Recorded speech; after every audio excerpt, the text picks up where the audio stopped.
Shalom, selamat pagi Bapak Ibu Saudara yang dikasihi Tuhan.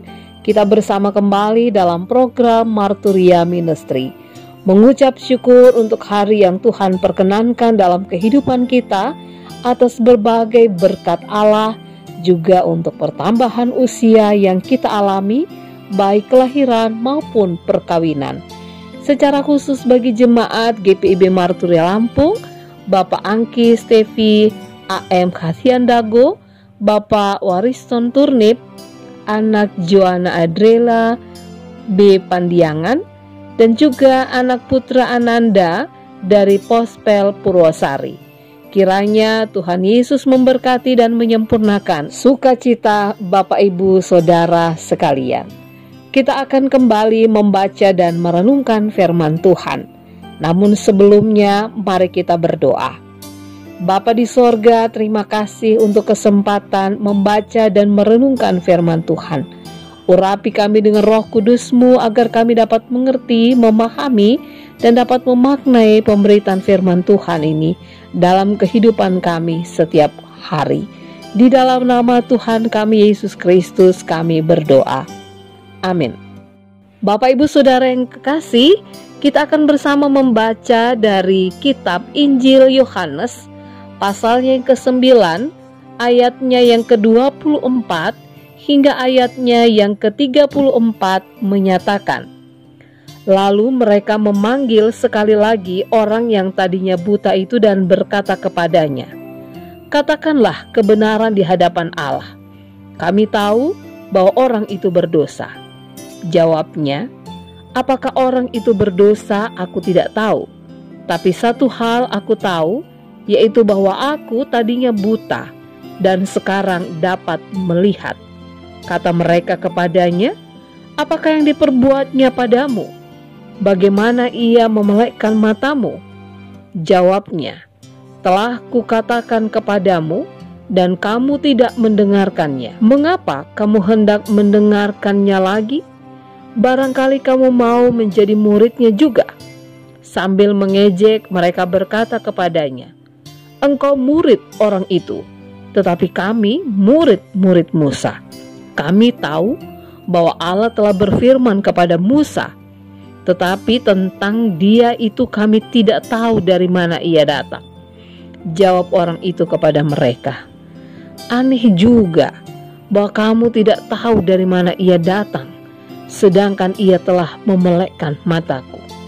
Kita tahu bahwa Allah tidak mendengarkan orang-orang berdosa, melainkan orang-orang yang saleh dan yang melakukan kehendaknya. Dari dahulu sampai sekarang tidak pernah terdengar bahwa ada orang yang memelekkan mata orang yang lahir buta, jikalau orang itu tidak datang dari Allah. Ia tidak dapat berbuat apa-apa. Jawab mereka, engkau ini lahir sama sekali dalam dosa, dan engkau hendak mengajar kami? Lalu mereka mengusir dia keluar. Demikianlah pembacaan Alkitab. Buta sejak lahir, kemudian bisa melihat kembali. Wow, bukankah itu adalah hal yang luar biasa? Apa yang dirasakan oleh orang yang dulunya buta, pasti akan merasa senang, bahagia sekali.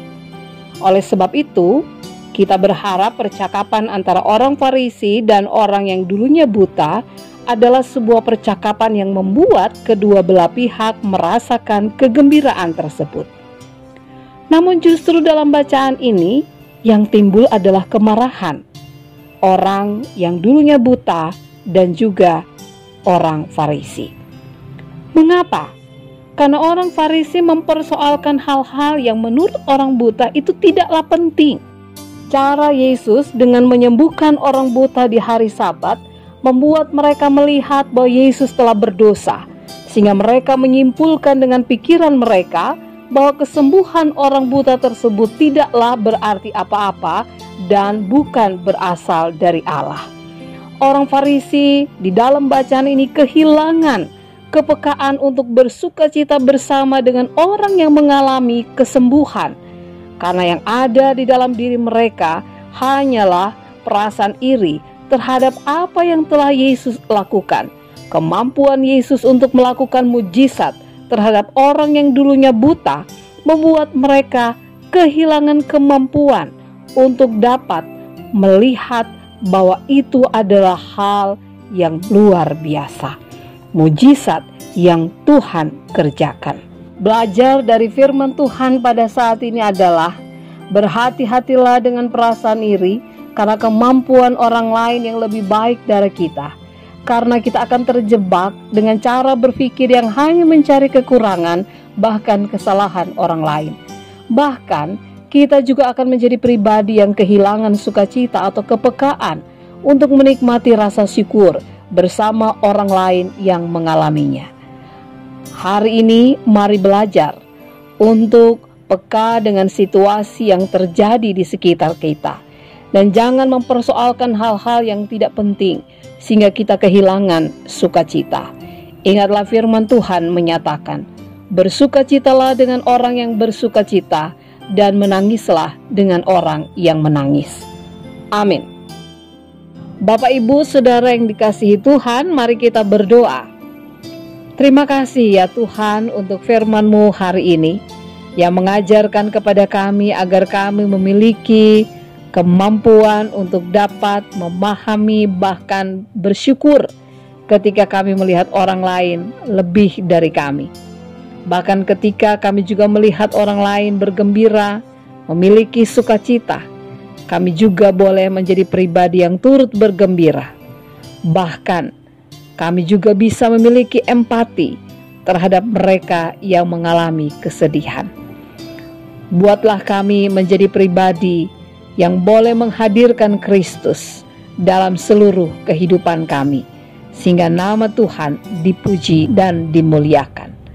Dalam nama Tuhan Yesus kami berdoa. Amin. Selamat beraktivitas Bapak Ibu Saudara yang kekasih, dan teruslah miliki sukacita sehingga orang lain pun merasakan sukacita dan memuliakan Tuhan. Tuhan Yesus memberkati.